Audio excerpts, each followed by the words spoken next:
Today's episode of the Bill Simmons Podcast on the Ringer Podcast Network. Brought to you by SeatGeek, our presenting sponsor, the easiest way to shop for tickets thanks to their revolutionary grading system. Football fans, I hope you use the $20 off your first SeatGeek purchase on NFL tickets code.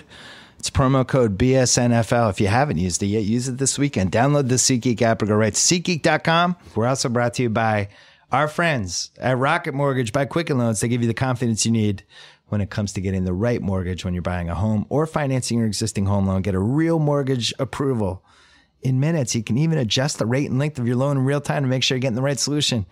That's Rocket Mortgage by Quicken Loans. Apply simply, understand fully, mortgage confidently. To get started, go to rocketmortgage.com/Bill Simmons. Equal housing lender, licensed in all 50 states, and MLSconsumeraccess.org. Number 3030. Don't forget to check out the Ringer NFL show, which is heated up with 4 podcasts a week, including 2 that are hosted by Tay Frazier and Mike Lombardi. One caveat on that podcast, we're putting the ones with Tate and Mike up on Sunday night, right after the games. You can get the kind of the instant takes. Good times all the way around. All right. First, Pearl Jam.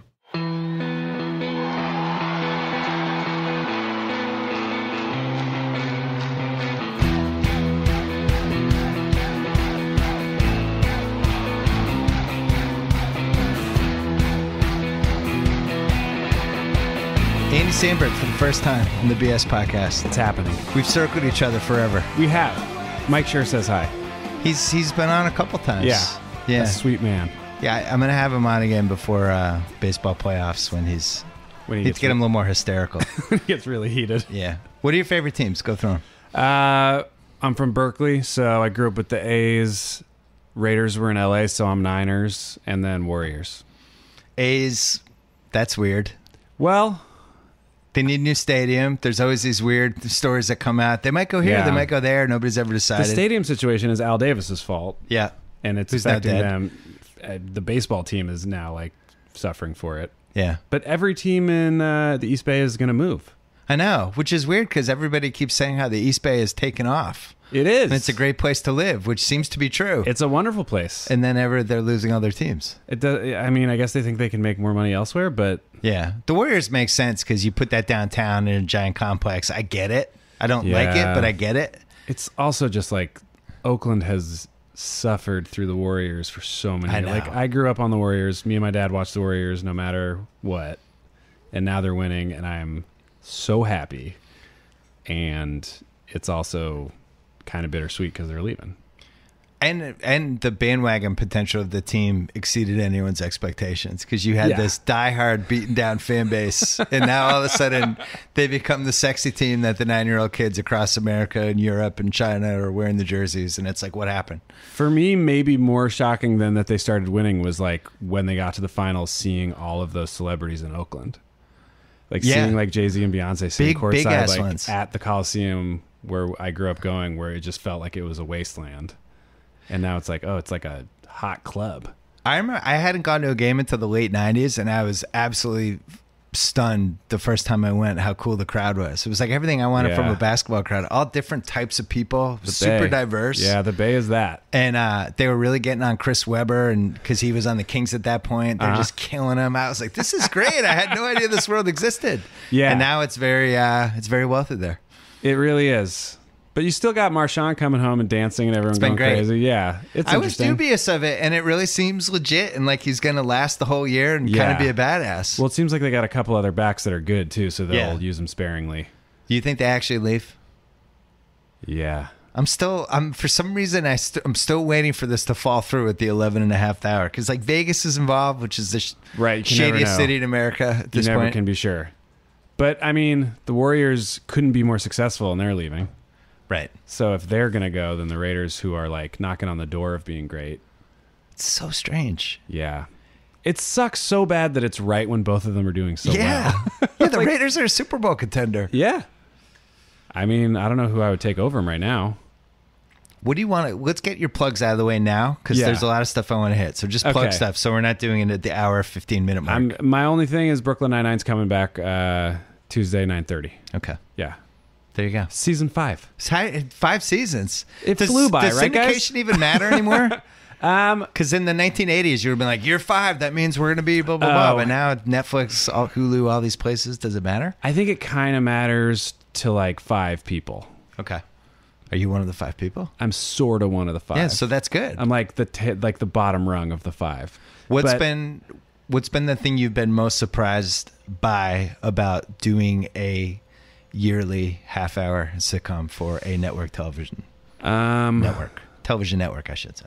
Probably how much I've enjoyed it, just like from a lifestyle perspective. I knew I would like it creatively because it was Schur and Dan Gore, who those guys are great. Yeah. It was the only way I was going to do a show like this was with people like that, where I was like, oh, if we could potentially be in the conversation with other shows like, The Office and Parks and Rec or 30 Rock, those types of things that are, people who came before me SNL wise did that I really respected and thought were funny. Because for me, I'll do anything if I think it's genuinely funny. So that's why I love doing Brooklyn. It's every day. It's just lots of jokes. And it's so comfortable. It's a really nice life to shoot a show. During the day.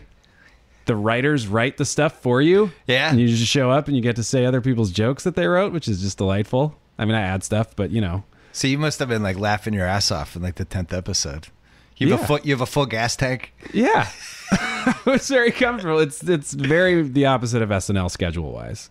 Did you have it harder than most with SNL because of the time frame of shooting the videos with the guest hosts? It seems like you did. Yes. Thank you for asking, because I love complaining about this. Well, it's not a complaint as much as the reality of the situation. You had the guest host for how many days? Me and Akiva and Yorma, who are the other 2 dudes that made those with me. Lonely Island. That's us. It got to the point where we just did one every week. It was kind of just understood. And there were many weeks where we would say we don't have a good idea, and they would say do one anyway. Yeah. And then sometimes it worked out and they were good, and sometimes it was like the week that people were like, those guys suck. Right. And we'd be like, we know. We said we couldn't do it. It's not good anymore. But the guest host every time was saying to you, or they're probably excited to be in one, right? Well, Lauren was just saying it. He was like, tell those guys to make one. And we'd be like, all right, we're going to like break down. Yeah. But I mean, to his credit, half the time we would come up with something that worked. Like, I think one of the ones we were so sure was a disaster and was going to tank was Shirani, the one with Rihanna. Really? We were like, we had a whole other idea, and then we switched it up at the last minute because we didn't think it was funny enough. And they were like, maybe this will work. And then the schedule got all screwy, and, we only had time to shoot like a fraction of what we wanted to shoot, and she had to leave because she had to get up early for the rehearsal. All these different things came flying at us, and we were like, well, this one's a fucking mess. We're done. It sucks. We ruined it. It sucks, because we were all sleep deprived and like psychotic. Yeah. And then it went great. I think we have now, enough time has passed where you guys officially don't get enough credit for those videos and how impactful they were. Because I think in the moment when it was happening, you tapped into something, and then people are like, oh, this is where it's headed.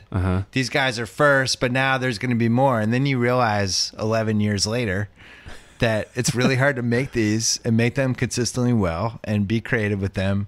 And there's so much bad video just everywhere now that I think as the years pass, I think it's good for the legacy of it. Well, thanks. We're proud of them. I definitely, every now and again, we'll just choose a random one that we like forgot about and go back and watch it. And I'm always happy that there's a few like good hard laughs in almost all of them. Yeah. I remember when I knew they were the biggest, when I knew it had transcended anything, I was at the Super Bowl in like 2010 in Miami, whenever that last Miami one was. And I happened to be on a boat in one of those like stupid, some rich guy had a party, and I was like, friend of a friend. It's like, we got to go. This is going to be great. And I'm Saturday afternoon. I'm like, all right, we go. And I'm on a boat. That song started playing, and the whole boat went crazy and knew every word. I was like over 40 at this point. I'm like, wow, okay. Is this how this works now? It's crazy. When we made that song, it was really just, it was about like, Rick Ross videos and stuff. Yeah. But it has definitely turned into a thing where like, people feel compelled to listen to that song if they're on a boat of any size or type. It's the number one boat song. The Love Boat had the title for like 30 years. We locked it up. Took it. We locked it up, man. I don't know. Yeah. That's great. So walk me through the process of that idea. That one... One of the three of you gets obsessed with something about Rick Ross videos? How does it go? That one actually was just... we were listening to different beats, and we found that beat, and we were like, this one is so good. We have to do something on this beat. So then Akiva and I kind of locked ourselves in the studio and just were playing it on a loop, and I just started screaming the chorus at him, and he said, yes, it's that. And then you fill in the blanks after that. Yeah. And then how long did it take to like actually write the video? Because you have a time. You have a... Well... Don't you have a finish line? Like a couple... The trick we pulled off after, I want to say 3 seasons, was we signed a record deal. So we took the summer twice to make our first 2 albums from SNL. We rented this big old house. Remember record deals? Yeah.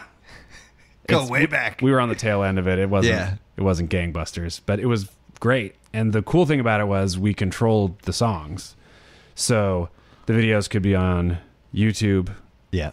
Hulu couldn't like block it. You know, it was all NBC red tape stuff. But because it was our stuff that we had made outside of the show, we would basically just come in and be like, okay, we're making this and we want to loan it to the show for free, basically. Right. The label would pay for videos even.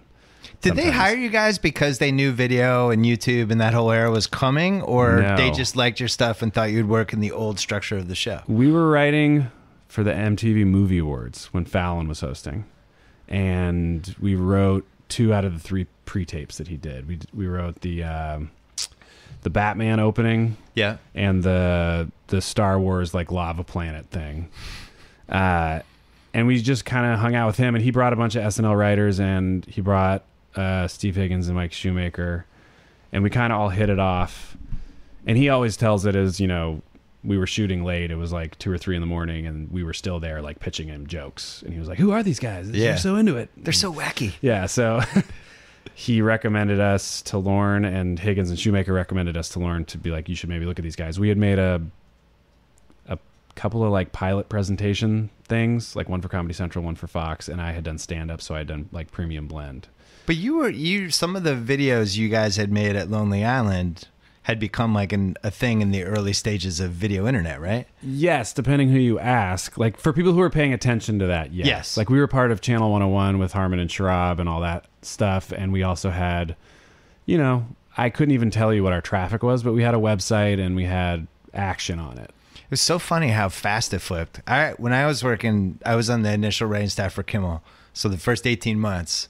And when we needed videos, there was no YouTube. Like we had this guy who was in charge of video, and we had to go to him and be like, hey, we're looking for the Bub Rub video. When he talks about, that was in Oakland actually. Remember the Bub Rub? Talk about the whistles go woo woo. Oh yeah.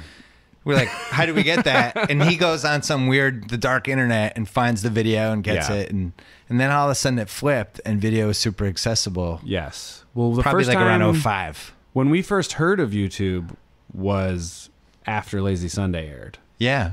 The Sunday after it aired, a bunch of people were sending links and they were being like, hey, your thing's on this thing called YouTube. And that was sort of like, I think the first time a lot of people had heard of it. I would say it was probably the first major YouTube moment. I can't think of anything I'm sure something else happened before, but that was the first time. I remember the views mattered. People report stories about writing about the views. Yes, I remember the stories. Views. Yeah, it was like it reached 1 million views. Right. And everyone was like, no way. That's amazing. and that was it.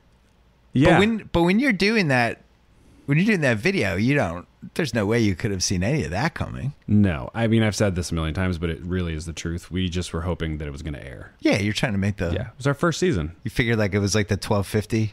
Yeah. And we'd done a couple of things that had gotten on at that point. But, you know, in your first season or two, usually you're just trying to like get by and hope that the audience likes you enough to stay. And that turned out that whole cast, that was just this great mix of people in that cast. I think so. All were kind of at the right point of their careers for when they joined the show or where they were. And all that stuff. It's pretty neat. Our second season, a lot of people left after our first season. But then it was such a small group. It was something really special to me about those couple of seasons in a row where it was like our crew sort of me and Bill Sudeikis and Wig, and then you still had, Daryl, Seth moved over to Update. The vets. Yeah. And there was like Amy, Maya, Keenan, Armisen, Forte. It was less than 12. That might have been it. Yeah. It was, I think it was 11. Something like that. And at every table read, you're just like, the table read's not too long. Everyone has a show every week. Everyone's involved in everything. There's, everyone's strengths. So no one's competing as much. Everyone sort of had their own lane. Not that it's not good when there's a lot of people, but it felt really pure.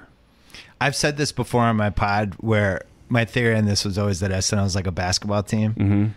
And you have basically, it should be a 9-man, you have a 12 person lineup, 9-man rotation.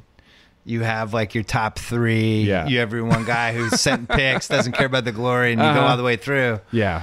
And anytime the cast swells too far, that's usually when the season's rocky. So I did a podcast in Lauren's office 3 years ago, and I was all excited to spring the basketball thing at him. And I was like, I can't wait to throw this at him. So I laid it out. I do the whole thing, and he's like, I think it's more like a baseball team. And then just completely flipped it on me. And by the end of it, I was like, I'm an idiot, and that's why you're the best. You're Lorne Michaels. But he's good. He's good at it. But I was always pretty confident in that. I always like when it's a smaller cast. I like when more people are involved. Yeah. I just think because everyone's more invested, that's when stuff gets goofier and people have to kind of go outside of what maybe their comfort zone is. Right. You find new things more because you're not just being asked to do what you're good at. Yeah. Yeah. That said, there were periods of time where there's overlap of different generations that are just mind-blowing, where you have the Harvey Hartman, Jan Hooks, Oh, yeah. era, and then also Sandler, Farley, right, Rock, Spade, Mike Myers. All those people were there at the same time. It was 1990. It was two eras colliding. We're so many of those people are all timers. One of those mid 2000 years was like that, where it was two, where you just laid out. Yeah, there was two eras that kind of bled over each other. There was Farrell, McKay, and Tina Jimmy stuff happening, where you're that's a lot of firepower too. What was your thought when you watched this last season, where you had 2 people that weren't on the cast getting just a ton of attention and at bats? I mean, these are strange days, is what it looked like to me. I don't know. I mean, if you have a cast that is now, I think, because the show got so much attention the last few years, the audience now knows them and is pulling for them. It takes a while generally for cast members to sort of get the audience on their side. Yeah. But I mean, no one knew that Melissa coming in and doing Spicer was going to be something she did more than once, I think. That would be my assumption. They're like, oh man, wouldn't it be so funny if Melissa did this? They knew with Baldwin. Yes, they announced it with Baldwin. Yeah. But I think, I don't know. I mean, it worked. Yeah. I'm sure there's someone in that cast that was like, I have a Trump, but what are you going to say? When you worked there, it happened all the time. It never happened when I was there where somebody, well, no, it did. I mean, Tina would come in and do Palin, and we were grateful for it because it got so much attention on the show, and she was great at it. Yeah. Just like Alec is great at it. That was almost preordained. The way she had the wig and everything, it was just looked like her. Yeah, as Lauren tells it, the day after they announced her, 5 different people came up to him and said, Mr. Michaels, what a gift. Yeah. She looks just like Tina. Totally. And he had to do it. But I mean, I don't know. I think there are moments like that where that's why he's Lauren. He knows what to do. He's like, this moment calls for Alec doing this, and that's the way it's going to go. And it worked. I mean, they just won a ton of Emmys. When did you feel like you weren't the new guy anymore? Probably my 3rd or 4th season. Something like that. I had an interesting space there. We like you said, we spent so much time doing pre-tapes that on the one hand, my position was kind of set early on, maybe earlier than a lot of people, where I knew what I was going to be doing and what they liked from me. Yeah. But on the other hand, I also really loved doing the live show, and I felt like in a lot of ways I was held at arm's length from that more than I would want to be because I was doing so much pre-tape stuff. And then sort of by the last 2 or 3 years of my time there, I felt like I started cracking the live show more, start getting stuff on, like the Nick Cage on Update kind of stuff. You know what I mean? Where it was the goofiness of the shorts, but I was finding my way into like the confidence live to like pull it off performance wise. Where do you stand on when they bring the person who's being parodied in the sketch on to confront the person who's parodying them? Because I always feel like from that moment on, it loses like 30% of whatever because that's the danger. Flipped. I knew going in with Cage that if he was willing to do it, that I was willing to give up that 30% because I am obsessed with that dude. How can you not be? He's the greatest. He's like arguably the most compelling person ever. And he's so like, he had the exact reaction you want someone to have when you're doing like a quote unquote impression of them. He was like, no, I understand you're doing an insane character and calling it me. And I was like, yes, that's correct. You get it. That's the show. Yeah. Like you're the jumping off point for lunacy. It would be like, if Will Ferrell ever did, Harry Carey with Harry Carey. Harry Carey doesn't actually, ask people if the moon was made of cheese, would you eat it? Right. But he's like a wild looking dude. That's why they had so much trouble with Obama, because they could never figure out how to do the ridiculous version of him. Yeah. And it was like, what do you do? I mean, basically the closest they came when it was The Rock Obama, when it was like The Rock as Obama and he's just being ridiculous. But I'm going to have to take credit. That was my pitch. That was a great idea. But that's always when it's the best, when it's the completely over-the-top version of... Yeah. I think that's the problem with Trump in some respects is, how do you do Trump when the real Trump is a character? Well, it's how tough do you flip that? Yeah, I have trouble watching. Even when it's Alec doing it and it's funny, I still am just, it's like sad because he's so off the rails. We are going to take a quick break to talk about Gillette. Did you know the tip of a Gillette razor blade is measured on an atomic scale? Meaning their blade edges are thinner than a single brain cell? Oh, yeah, it's true. That precision is the work of many brain cells, hundreds of members of Gillette's research and development team. They've spent over 4,700 years combined working to make your shave closer and more comfortable. That's longer than the Egyptian pyramids have been around. Apparently, I have no idea. While over 1,000 craftsmen and women in Boston, hey, Boston, I like that city, are busy making your blades, another team is putting your blades through more than 60 extremely strict and precise quality checks. Fail just one of these tests, it doesn't leave the factory. In other words, the hardworking people at Gillette never stop working to make your blades better. And it's no coincidence that since they named the new stadium, Gillette Stadium, the Patriots have just been ripping off Super Bowl wins. Now, that includes the price tag, all this good stuff. You can get Gillette blades at their lowest prices in years. See for yourself at GilletteOnDemand.com. Once again, GilletteOnDemand.com. Gillette, the best a man can get. Pricing applies to select products and is at the sole discretion of the retailer. Can we go back to Nick Cage? Yes, by all means. Do you have 3 Nick Cage stories? 2? Because I just want to say, so I'm equally obsessed. We have this podcast called The Rewatchables where we talk about just movies that are on all the time. Yeah. And we did Spade. We haven't run it yet, but I actually started an argument about would this movie have been better with Nick Cage than Keanu. Young Nick Cage. We're talking like 93 Nick Cage. Okay. Everybody shouted me down. I always feel like they underestimate Nick Cage. What's 93 Nick Cage doing? 93 Nick Cage is like before he goes into Kiss of Death and puts on all the muscle. Pre or post Con Air, pre Face Off. Okay. It's before the wheels have come off. So you're saying like young Nick Cage, like leaving Las Vegas. Yeah, post Raising Arizona. He was like Raising Arizona, obviously one of the best movies ever made. When we thought he was an A-list actor before he became Face Off, Con Air, he went he went action. Yeah. I was like, it's if he's in Spade, it's a different movie. But anyway. Speed. Got it. If he's in Speed in the Keanu part. It's tough, though. Keanu's got a similar thing going on in a very different way. Right. Nick Cage plays it big. Yeah. Keanu brings it back. But they both drag their words. It's true. They're both the Keanu kings could of have been in dragging Face words. Off. They could have just face offed each other. I think Face Off He's should have not just coming back. It's not too dissimilar. Right. God. So best Nick Cage story. I mean, I didn't really have a ton. The moment that I loved was he came in, he was lovely. We went through the bit. He pitched a couple things that were even funny and told us a few things that he didn't get, so we lost them. And then we went out and we did it. The audience went nuts.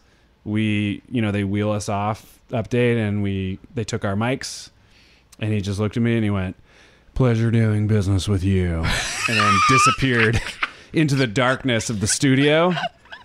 And I was like, I'm definitely never going to see him again. Never. And I have not seen him since. Mark Wahlberg took it a little personally, though. He did, but he came on. Right. But it seemed like he was still pissed about it. I can't quite tell. He's always super nice to me when I see him at stuff. Yeah. Look, if you don't like an impression someone's doing of you, I can't fault it. If someone did an impression of me and I was like, fuck this person, I wouldn't be able to be like, it's fine if I hated it. So if he hates it, that's his right to hate it. I remember when I liked it, though. Dana Carvey went on and did a Dennis. It was a very good Wahlberg. Dana Carvey went on and did Dennis Miller, an update next to Dennis Miller. Yeah.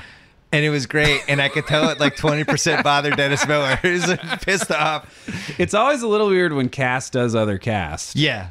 It's like crossing the beams. Doesn't happen very often. Somebody this year did Kate, right, on the show? Oh, yeah. It was kind of strange. Yeah, it was strange. It is a beam crossing. No, somebody did Kristen, too. Right. Yeah. I did Fallon when I auditioned. Did you really? But it was sanctioned because he had heard me doing temp of an animatic of the pre-tape we did at the movie awards. That's a lot of words, but they put together like, this is what it's going to look like. And they had me do the lines that he would say to show to him as like a presentation. Yeah. And so it was me being like, oh my God, Batman, we got to go. And all this stuff. And when the first time I met him, he was like, you the guy who's been doing me. And he like really liked it. So I did it in my audition for SNL. And I knew he had done Sandler in his audition. What out of the people, the sports, being a sports fan, you had some sports people coming through, either guest hosting or being on Update. What was the most exciting? Man, most exciting stuff happened in the 80s when I wasn't there, like Joe Montana and stuff. Yeah. That Joe Montana sketch where you're hearing his thoughts. He's like, they won't bother me. I'll be masturbating. It's hard to explain that to jokes. The Tate Tommy generation over there. When they did that sketch, it was like all anyone talked about for a week and a half. Well, it was like, oh my God, they got him to say masturbate. And being from the Bay, and Joe Montana is probably the all-time Bay Area sports guy. And he's so mellow. And he just wasn't good as a studio analyst. And he's just too mellow, but he was so cool. The SNL thing was the great thing to hang your hat on. Yeah. For like, no, he has a personality. He did the masturbation sketch. Exactly. Yeah. I mean, Peyton was obviously great. LeBron, I thought, was really funny when he hosted. I feel like people don't really give him credit for it, but everyone was so surprised when he was good in Trainwreck. But I wasn't surprised because he was good on SNL. Yeah. If he does Space Jam 2. Is that going to happen? It's been rumored for every time I've ever talked about anybody with it, they're like, do you have a script? Like it doesn't seem like they have the idea for it. How hard can it be to write that script? I don't know. Tate, what did we say the idea was for it? We said the Warriors would be the Monstars, right? Yeah, the Warriors are the Monstars. Oh, I see. Like LeBron has to have NBA friends, you have to have the people that would want to team up with him, and he's burned a lot of bridges, so. Okay. It could be a parable of what's actually happening in the NBA where LeBron needs to get other people to beat the Monstars. Oh, okay. But now you have to get Durant and Curry in it. Yeah. They have competing shoe contracts. Like, it's too hard. Why is Durant slagging off Under Armour? I don't. Was he joking? I know that was on my podcast. I didn't know what to do. I'm reading that being like, don't mess it up. Yeah. Just say nice things. And then everyone else in the NBA is saying, this is great. You can't let him get away with that, Steph. They're like sending what's do with your boy? Steph's unflappable. He really is. Steph is so focused, dude. I think he's not going to screw it up. I think he's going to be a PGA golfer after he plays. Yeah. I think he just leaves the court and goes right in. I just watched him take like a penalty kick at Chelsea in England and like nailed it. He's got to have like a pulse of 60. Yeah. Yeah. He's one of those. He could have hosted SNL. I don't know how good he would have been, but he wouldn't have been nervous. He would have been fine. Yeah, he would have been fine. Yeah. It's always a bad sign if an athlete's hosting SNL and they're nervous. That's somebody I don't know if I want to trust in a Super Bowl or a Game 7. You're nervous at 30 Rock? The key for them is to, just lean into the fact that no one's expecting them to do well. When you did the tennis one, which was fantastic for HBO. Thank you. I made the mistake of showing it to my son. How old? Too young. He's maybe 8. Oh, that's too young. Yeah, there's so much young. dick. Well, I covered his eyes for a couple of dick shots, but we have a 3-way on the court. Well, that's the part I covered his eyes for. Yeah. But it's his kind of humor. His sense of humor is very advanced. But did any tennis people get upset about that? I heard that Agassi didn't like it. Oh. And I can't confirm that. I just heard it. Interesting. I really hope it's not the case because I love that dude. And I grew up loving watching him. And he was like one of my heroes. And we definitely like poached some stuff from his biography, like, but right. and then made it way crazier. But that's you think that hurt his feelings? I hope not. Again, I can't confirm that he even didn't like it. Maybe he'd be like, "What? That's bullshit. I loved it." Do you know him and Steffi Graf had a kid that's this top baseball player that's already committed to college, and that's the most unsurprising thing I've ever heard. Would you pick baseball though? Yeah, it made sense when I thought about it. I would have said tennis, then hockey, then baseball would have been my third choice. Probably great at tennis though, and it's just like, nah, I don't want to do what my parents do. Yeah, he's like, screw you guys. What a cool couple. Yeah, one of the best.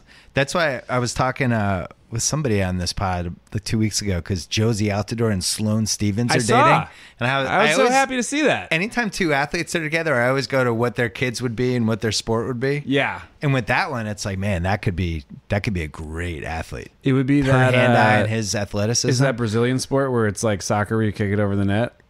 What's that sport? You know what I'm talking about? It's soccer, you kick it over the net? It's a soccer ball. It's like beach volleyball with a soccer ball and use your feet.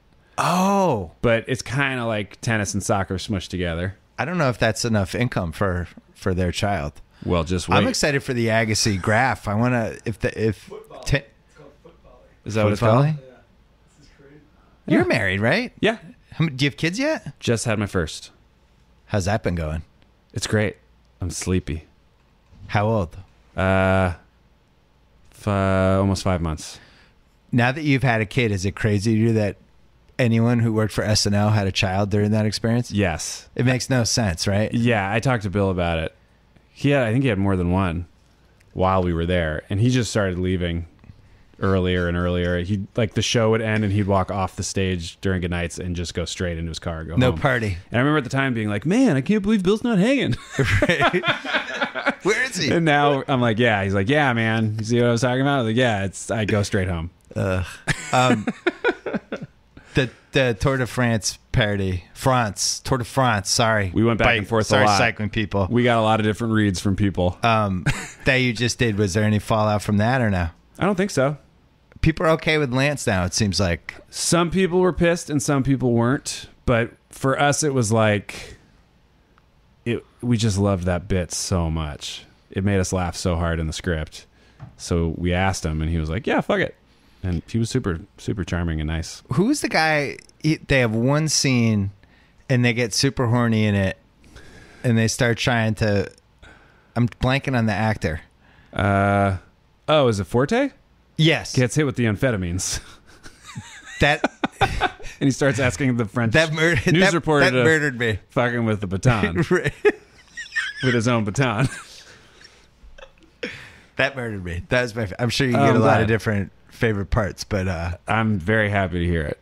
Those things are so much fun to make. Well, it's like you basically said, oh, this is on HBO. All right, there's no lines whatsoever. And also there's just a built-in format for it because of 30 for 30 and HBO Sports docs and everything. It's such a shorthand for so many people now. And we felt like we love sports and we love comedy, and it was just a no-brainer. So how long does it take to do that from start to finish? It takes a really long time, but not because it has to. But it's because me and my buddy Murray Miller, who are the EPs of it, have so much other stuff to work on. So you kind of float back and forth on it? Yeah. But I think we're going to do another one. We're going to try and just keep doing them because they're so I just fun. Assumed you would... What, has it been a year apart or 18 months apart? Probably the latter. Yeah. Yeah. It's tough. I'm shooting Brooklyn Nine-Nine, so we do those in the summer. On my break, we'll shoot one of those and then edit it sort of throughout the year. And your wife's like, really? You're doing another one? No, she likes it. Oh, good. Yeah. That's good. Really? You're working all summer? No, it's not that many days of shooting because there's no budget. So you have ideas for the next one? Yeah, but I'm not gonna say it. Oh, well, I didn't expect you to. I'm just excited you have ideas. Plenty of ideas. What would you want to see though? Top of your mind, what sport? Keeping in mind that budget is a pretty strict thing. I mean, the easiest one to do next would be golf. Golf's a good idea. The problem with golf, just from a budget standpoint, you just need any golf course. The bar for golf is two of the best comedies of all time. Right. So it's kind of like Wait, what's the second one? Happy Gilmore. I was worried you were going to say Caddyshack 2 for a second. I blanked. Caddyshack. Jackie Mason, underrated. Don't have it. You remember that? Tom, does your generation care about Caddyshack? Yeah. Do you know what I'm talking about? Aykroyd in the food truck? Yeah. Yeah. Don't have it. Caddyshack 2 and Fletch 2 and Rocky 5 and 48 Hours 2 were my Mount Rushmore of sequel disappointments. Rocky 5 was Tommy Gunn? Yeah. I enjoyed it, though. You do? I did enjoy it, though. It was tough. You can't follow 4. I mean, 4's... 4, I mean, he's ended the Cold War, right? So Rocky 5 expectations were high. I would put 4 as my second best of the Rockies. I would, too. Yeah. What's your first, though? The first one. Oh, I have 3, number 1. I love 3. You like 3 more than 1? 3 start to finish. Have you watched 1? I'm just saying for right now, what's on? I recently rewatched 1. And One's slow. But it's so good. It's like the first Alien. It's great. It's slow, but it's slow. just it's a fucking masterpiece. It's very slow, and it's a different genre. 40 years later, it's Rocky 1 is a different genre. He's possibly arrested for when he seduces Adrian. It's like a romantic drama. It's a romantic drama with and the other one kind of goes, he gets a little physical with her there. Well, yeah, they need to CGI some of that, I think. Some of the door. Have you rewatched Blade Runner recently? There's some really tough rewatches out there, just in general. It was crazy for me to realize, because Blade Runner, all growing up, is one of my favorite movies. Just visually, it's still one of the most innovative things ever. Nervous about the sequel, but it does look pretty badass. The great trailer. Yeah. My favorite movie ever is 48 Hours, which does not age well. It's just Jack Cates is flat out racist now. Nick Nolte's character. He's just an unredeeming racist. There's so many things, though, where... You didn't know. It makes you think about what we're going to think like 20 years from now. Nobody will make comedies 20 years from now. Everybody's going to be too uptight. Everybody's going to be afraid to laugh. Well, surreal stuff, it'll always be there. Yeah. Monty Python's still going strong. Can I make the case for Rocky 3? Yes, by all means. Best start to finish. Best first 5 minutes. The Eye of the Tiger. It's got the 10-minute Hulk Hogan Thunder Lip scene. Mm-hmm. Rocky loses, which is in the moment is incredible because nobody expected that, saw coming. Right. It also has the Clubber Lang saying hey woman," and basically trying to hit on Rocky's wife in front of a crowd. Then it has to go back to L.A. It has the beach hug. Yeah. It has to get back to the roots. Then it has the dramatic comeuppance at the end. It's just start to finish. It is really well good. Constructed. It I would really probably moves put nicely. It third, but where do you put, is Creed in this conversation? So that's it. I feel like Creed is the new Rocky 5. Is the new Rocky 5. Yeah, Creed's really good. Creed's so fucking good. You know what the plot for Creed 2 is, right? No. This is what I heard. Okay. I heard he fights Drago's son. Oh my God. Played by? I don't know. I'm in though. True or not true? I'm 1,000% I'm going to see it no matter what. Creed versus Drago Jr.? Coogler. The director Coogler, he's from Oakland. Ryan Coogler. Oh, yeah. Yeah. I met him at the Globes, and he's so fucking bae. Have you met that dude? He is. He's like a genius, and he's like talks like Keek the Sneak. He is one of the best 10-minute conversations you can have on the planet. I love him so much. Yeah, he's repping the Bay so hard, and the Marvel one he did looks incredible. Yeah, I feel like that's maybe going to be the best one. Yeah, I don't know what the Oakland power rankings is right now, but he's in the conversation. It's him and Joe Montana. I don't know where Huey Lewis is at, but he's got to still be high. Nah, Huey made a lot of money, man. I love Huey. Huey had a good run. So golf though, Caddyshack, Happy Gilmore, and somehow there hasn't been anything funny with golf in 20 years. Yeah. It's just when you start thinking like, what are the set pieces going to be? They can't be anything similar to either of those two things.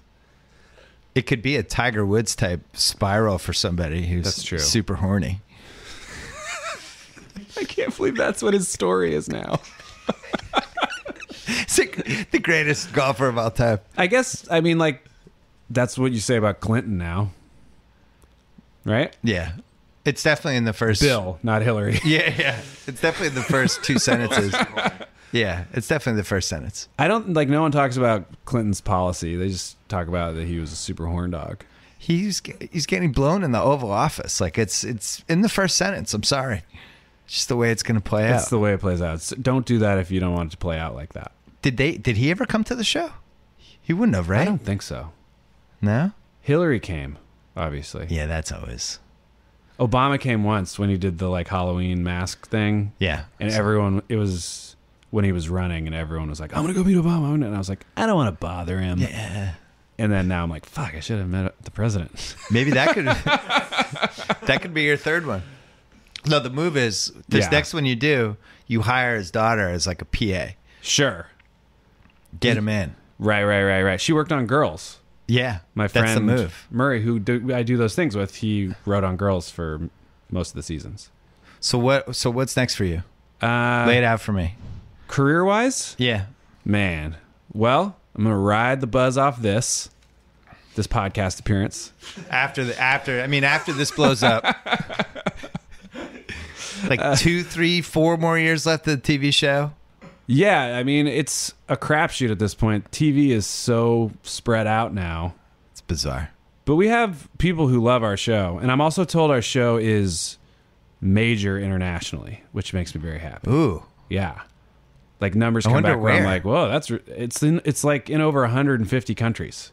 Wow. Like Brooklyn Nine-Nine travels for whatever reason. Were you excited that Andre Braugher got a shout out last night? So excited, especially because he didn't get nominated this year. Yeah.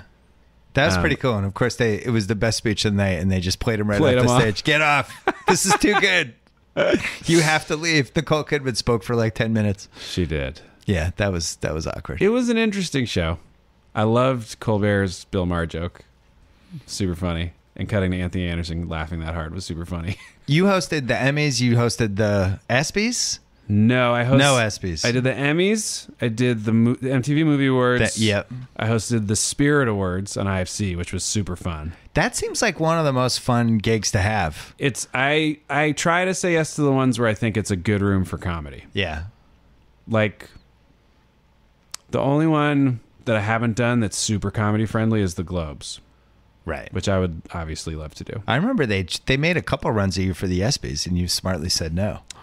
I have presented at multiple ESPYs. Yes. And I don't find that it's a good room for comedy. I would agree with you. My buddy Seth Meyers, did a great job. He did, and then he made the mistake of coming back, which he regretted.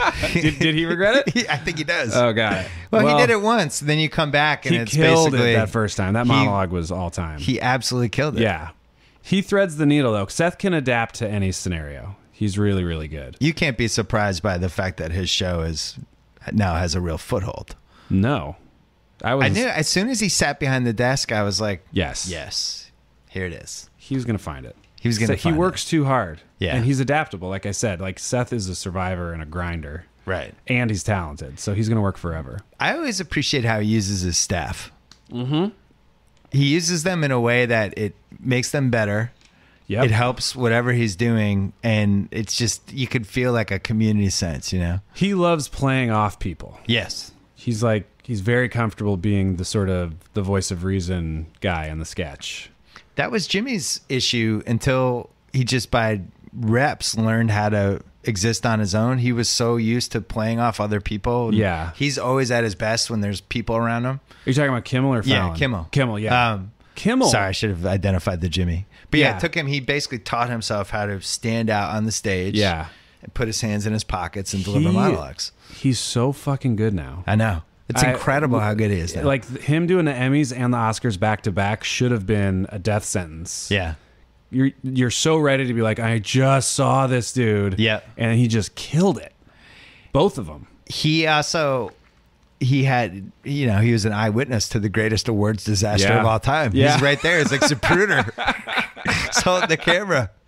Zapruder. I had him out in this podcast like 3 days later, and you go from doing the Oscars to he's all of a sudden hosting a show because it wasn't sweeps, but it was. Oh yeah. He's hosting just his in the show. middle. He's doing his show after, and he hadn't really ascended above everything and looked at it big picture. And when so we went to his office, we did a pod. I was like, you realize that's like easily the most famous moment of your career, and it's in the first sentence of your obituary. He's like, no, it wasn't that big, was it? I was like, yeah, it is. It was so crazy. It's going to be mentioned forever. And it'll be in every Oscars clip reel for the rest of the Oscars. And when we have the Oscars, anytime an envelope comes out, we're like, is this the right one? Everyone's going to be like, oh boy, here we go. We are going to take a quick break to talk about DraftKings. 1 Week Fantasy Football. They're hosting a $100,000 contest. Totally free to enter. One big wrinkle this year, if you draft the perfect lineup, you can win $1 billion. Lots of ways to play. You can choose between public contests with big cash prizes, private contests where you can compete against a group of friends, or my personal favorite, single entry contests. Each person can only enter one lineup. They have beginner and casual contests where you'll play against people of similar skill level as well. The best part about DraftKings, draft a new team each week without any commitment. Go to DraftKings.com right now or go to their app, the DraftKings app. Use promo code Simmons to play in DraftKings free. That's promo code Simmons. Eligibility restrictions apply.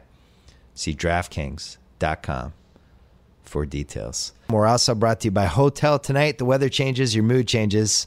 Why lock yourself into plans that might change? With Hotel Tonight, you'll get incredible deals on awesome hotels even at the last minute. Booking on Hotel Tonight gives you the freedom and flexibility to play things by ear. It's my kind of thing. I love playing things by ear. Knowing you'll score a great price and a great place to stay. Download the Hotel Tonight app to find seriously amazing deals right now. What was the funniest thing that happened when you did the Emmys? Or the most memorable thing? For me, it was meeting Mel Brooks afterwards. Ooh. He came to my party. I've told this story a lot, but that's we just can the skip truth. over it. Yeah. It was incredible. He was super nice to me. I'll tell it anyway for anyone who hasn't heard it because it's such a good story. I'm always for running it back. Yeah. I met him. He said, you were great tonight. And I was like, oh, thank you. He goes, you were great because some of the jokes were great, but some of the jokes were shit. But you told the jokes that were shit like they were great. And I was like, oh, well, thank you very much. That's amazing. And so I sat with him and talked for a while and told him about how, like, you know, he's my hero and my inspiration and all that stuff. And then I saw across the room, I saw John Mulaney and Nick Kroll, who are my buds. And I was like, they definitely want to meet Mel Brooks. So I like flagged them to come over. And they walked over. I was like, Mel, these are my good friends. They're in comedy too. And he's like, yes, of course. Nice to meet you. Nice to meet you. And he goes, wasn't he great tonight? And they're like, yeah. And he goes, some of the jokes he told were great, but some of them were shit. And he just told the exact same joke again. And they all laughed. And I was like, this son of a bitch is such a pro. Oh, that's good. He's never going to turn it off. He always knows exactly where his laugh is. He's probably at least 90, right? When you met him? I think he's like 92. Oh, my God. It's incredible. He's still so funny. Where do you stand on History of the World Part 1? I love it. I feel like that was the first Mel Brooks movie I saw. I think it might have been mine too. Yeah. But I think I saw Blazing Saddles. I'm older than you. I think I saw that in the theater. But there was a stretch of comedies from like, I'm going to say Animal House through like the Fletch era, and then comedy shifted. But I feel like that was the lost one. History of the World. Yeah, because that had a nice long cable run. It was super rewatchable, and it had like really, really funny parts to it. And now it's just gone. It's really you never even see it on TV anymore. Yeah, or maybe the rights are gone. I don't know. The cool thing about it too is that it looks incredible. Yeah, it's like super wide screened out, and they shot like huge setups all over these. Like they were doing their comedy version of those old school epics. Yeah, it's really pulling it off. It was a really funny, ambitious idea. And they actually do you feel like nailed it? Probably Monty Python Meaning of Life gets more play than History of the World, right? But they have no question. But they have a similar space they occupy. Monty Python's like Star Trek. It's just gonna go on and on. Yeah, it's just a new generation comes in. Yeah. Hot Rod. Talk to me. My son was first of all, I liked it. And I think it's going to have a rewatchable. It's going to have a second act on cable. Yeah. My son was a massive fan. That's awesome. So if you're worried about the 8 to 9 to 10-year-old demo. Still got it locked. Oh, my God. It's what he wants. I mean, his generation is just like, let's go on YouTube and find somebody who gets hit in the balls. You know, so like an entire movie around somebody who's trying to be Evel Knievel is, but it's just in his wheelhouse. That's awesome. We've had a Hot Rod 2 could happen. I'm not ruling it out. Yeah, maybe like on Netflix. Netflix is like, what's your dream project? I mean, Wet Hot did it. Yeah. And it's good. Yeah. I just watched the second season of that, and I'm like, I still fucking love this. Netflix's motto of just bringing talented people in, and saying, "Hey, any dream project you had?" And they're like, "Oh, I want to do this." And I'm like, "Great!" And you leave with the check. Basically, it's a good motto. It is. It's risky for the creator because you can get buried if it doesn't pop, and not a lot of checks and balances when somebody's just like, "Here." Yes, that too. I'm sure at HBO, you probably had a support system in place. We did, but they left us alone creatively pretty much. They had a couple of thoughts, but really they were just like, great, delighted, go with God, have fun. Yeah. I think they liked having something that was just overtly silly because they're so prestigious. I know their one note was more dicks. Could you have 3 more dicks maybe? I mean, we would have ran out of space on the page. Are you like sizing up dildos for the dick? Like, how does that? Is there somebody who's in charge of dick props? Yeah.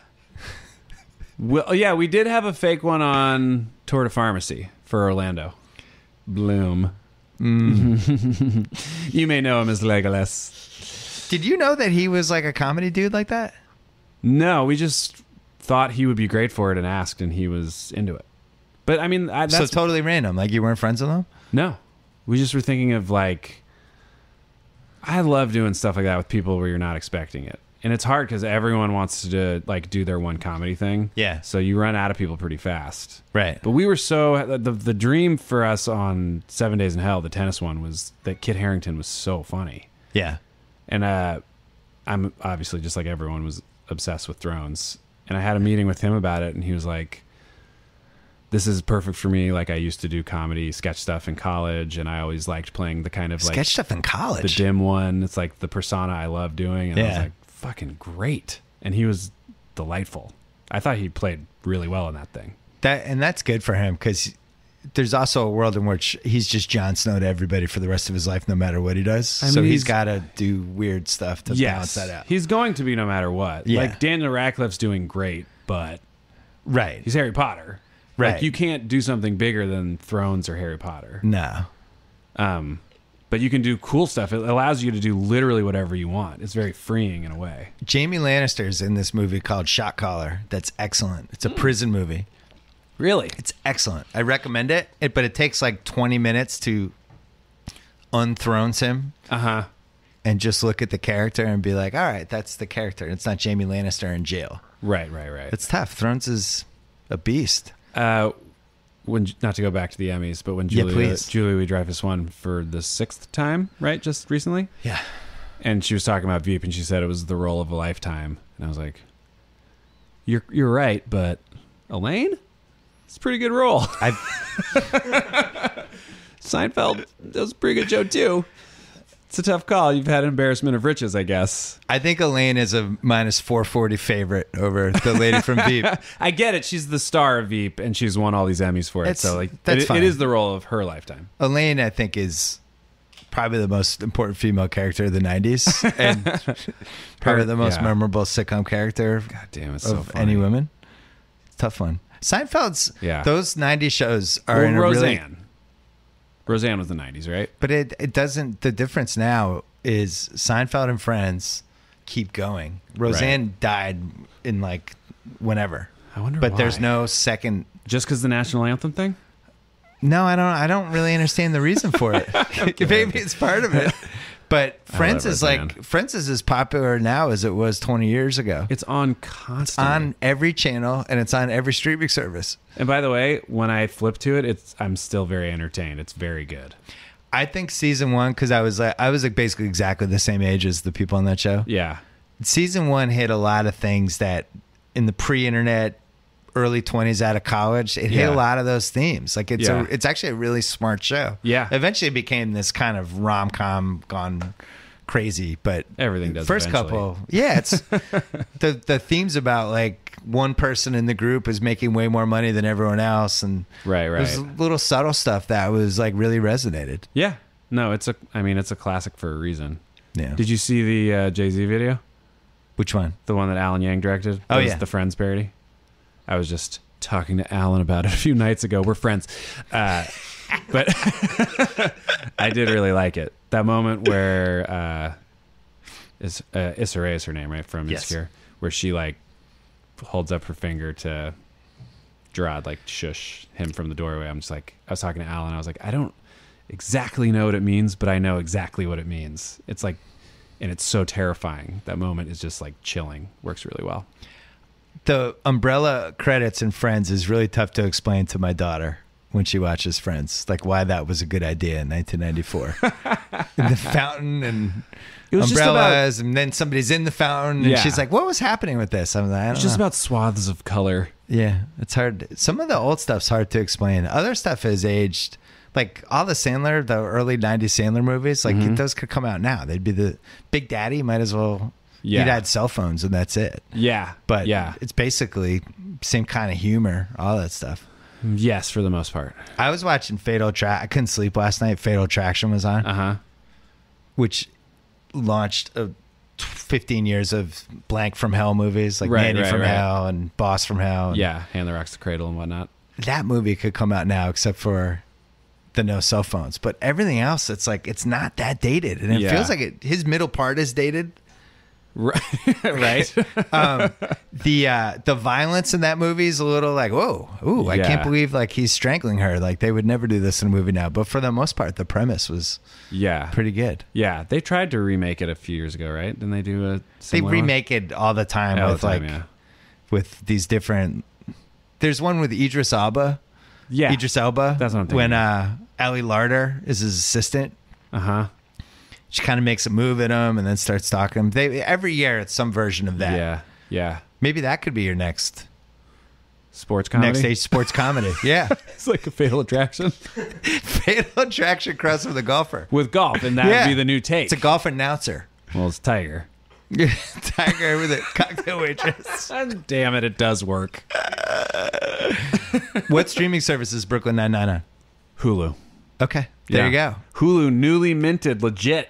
Handmaid's Tale winner. Unbelievable. Hulu, the place to be. Those wacky kids from Hulu. Yeah. Hulu's got great shows. You know what I watched on Hulu? What? Is that show, it's Swedish and Danish, The Bridge. They tried to remake it here on FX, but the original one, it's on Hulu. And it is so fucking good. Anytime the Swedes and the Danes combine entertainment. I think it's a Swede-Dane joint. All bets are... Swanish? All bets are off. All right, so Brooklyn Nine-Nine, Tuesday, which would be September 27th. 6th, right? 6th? I should probably know. 26th. 26th. 9:30. Yeah, 26th, 9:30. On the original Fox. Yeah, it's up against... Not FX or FXX or FX2. We're up against the second half of This Is Us. So if you're halfway through This Is Us and it's getting really good, be sure to change the channel. Well, maybe they'll be just covered in tears and they'll want to... They'll be like, this is too good. I got to change the channel to something too light. Too many emotion. I need comedy. Is the Mick almost over? I want to watch Brooklyn Nine-Nine. That's how most people think, right? Can you give me your number one Mike Sherr Red Sox story before we go? I don't have that many Red Sox stories. Is he like on the set, like watching his iPhone with the MLB package? He's almost never at our show anymore because he's running the Good Place. Okay. But as you know ad nauseum, during Deflategate, he was... We all lost our minds. Yeah. Yeah. I mean, he wasn't like Affleck level, but... Yeah. You know what? Affleck's still really proud of that. He should be. Who cares? You know who emailed him the next day? Huh. Tom Brady. Yeah, exactly. Thanked him. He's operating in a different, like... He compared it to Macbeth. God it was bless dead him. Serious. Yeah. It wasn't exaggerated. I like Affleck. We were all so upset. Like when somebody's trying to steal your quarterback, you really feel you lose your minds. Yeah. I mean, it worked out. Worked out. We won the Super Bowl. We came back. That game was so it's all great. Dumb. What a dumb Super Bowl that was. Oh, my. Well, we're taping this the day after the Falcons-Packers game. And they had this huge lead in the Packers score, and they're down like 18. Everybody's like, uh-oh. Like the Falcons. Who knows now? The shadow of that game is going to follow the Falcons. They got to shed it. I feel like since the Red Sox pulled off the 3-0 comeback, every single finals or end game of sports is like completely up for grabs at all times. Yeah, when I was growing up, and then your generation after me, I think, but our generations, it was like the game's usually over. Yeah. The 86 World Series was a complete anomaly when the Mets That was the first series I ever watched. Yeah. With my dad. It was incredible. Nobody could, but now that seems like even last year, the Cubs, Indians, they tie it, and then there's a rain delay. It was it was like you couldn't make up. The Niners Super Bowl where like the power went out. Yeah. Like there's always some crazy ass thing that happens now. The world might be ending. The Warriors losing that 3-1 was bananas and horrible and also clearly fixed. I'm with Aisha. But it doesn't matter.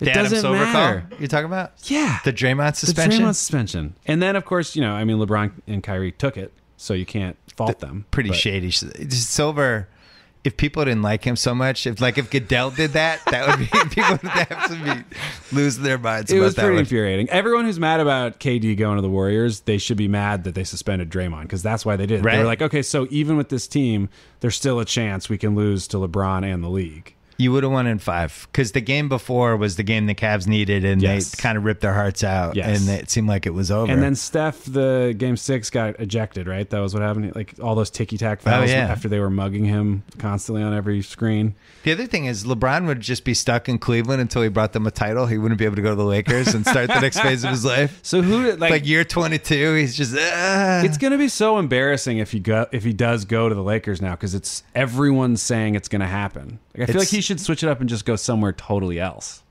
It doesn't help when he's like here at private schools with his kids, and he owns a house here already. He doesn't give a fuck anymore. Refuses to sign an extension. He's like probably like second or third best player of all time. Yeah, right? he can do what he wants. Yeah, he's fine. Who do you have second?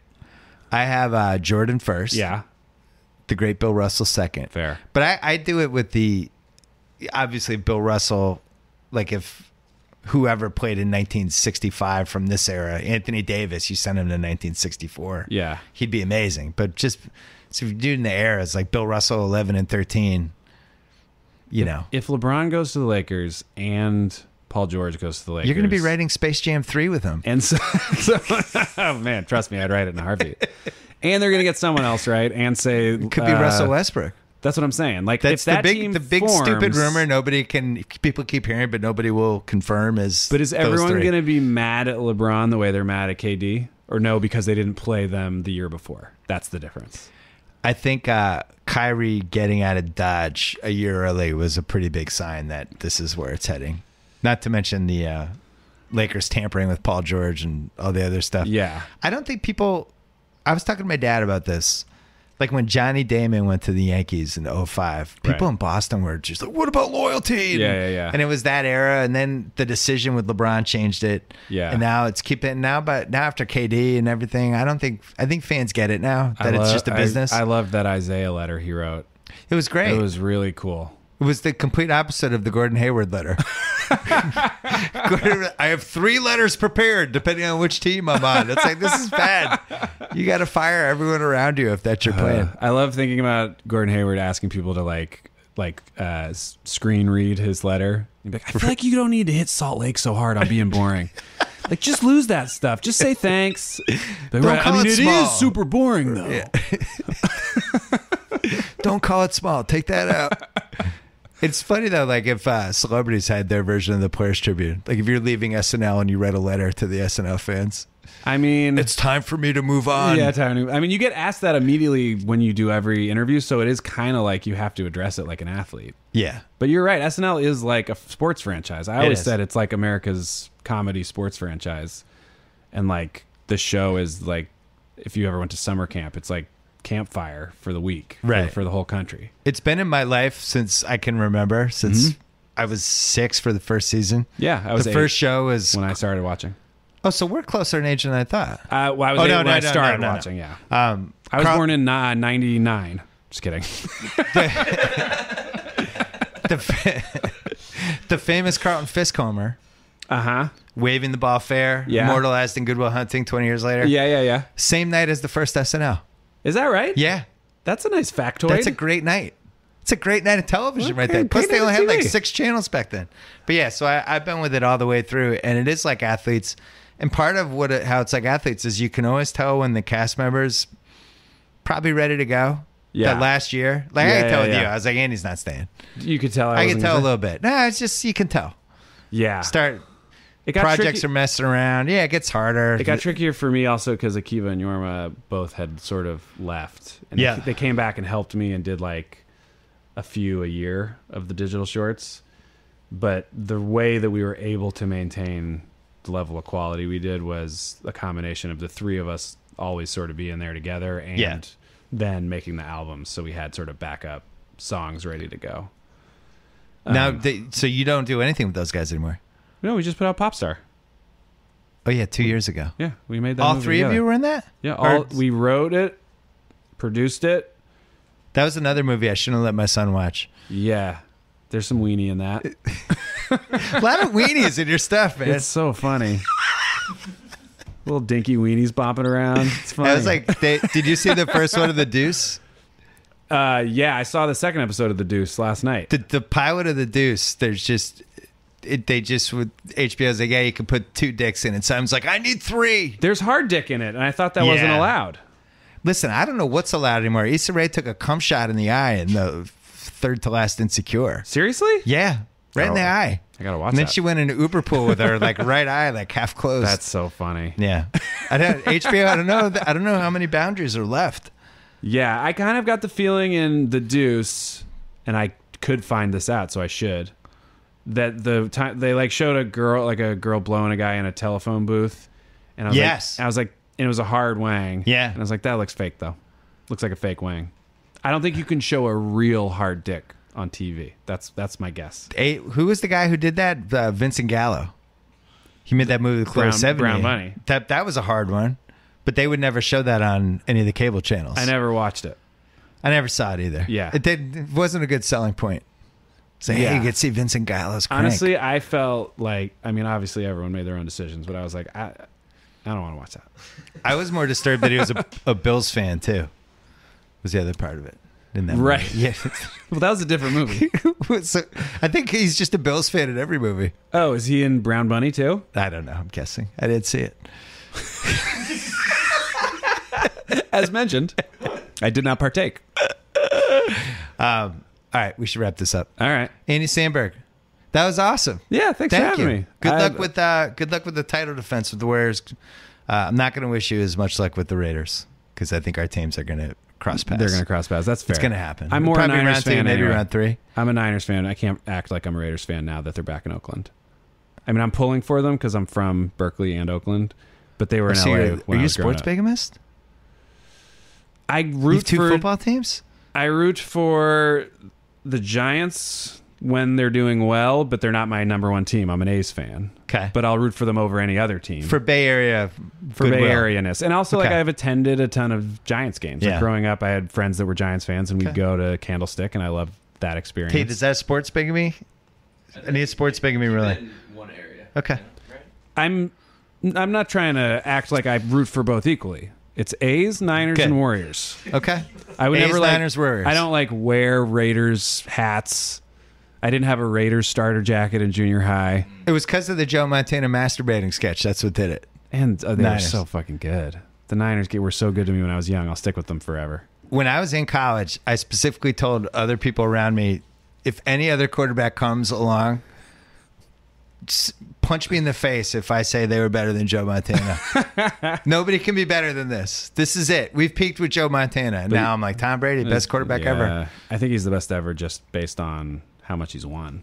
Brady's got he's played similar, 8 extra years. Very similar. Very similar stories, similar vibe. He's Joe Montana with better technology. Yeah. Joe Montana didn't have any of the stuff that Brady's, the avocado ice cream, all the shit he's doing. Like Montana didn't have that. They're both like brilliant minds and also had incredible coaches that were geniuses. And Brady was a Montana student. That was his dude. Yeah, exactly. Loved him. Modeled his career. All right, Andy Samberg, thank you. This was fun. Thank you. Yeah, same.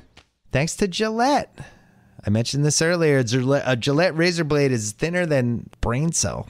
That's a product of many brain cells at work, namely the thousands of men and women at Gillette, always working harder to make your shave better. And now you can get Gillette blades for less at GilletteOnDemand.com. Gillette, the best a man can get. Pricing applies to select products and is at the sole discretion of the retailer. Thanks to DraftKings, they are celebrating the return of football by giving you a shot to be crowned the first ever fantasy football billionaire. Draft the perfect lineup in the free $100,000 fantasy football contest week 1, and you can win $1 billion. Do me a favor, use code Simmons and play for free. Only at DraftKings.com. Eligibility restrictions apply. See DraftKings.com for details. Enjoy the weekend, everybody.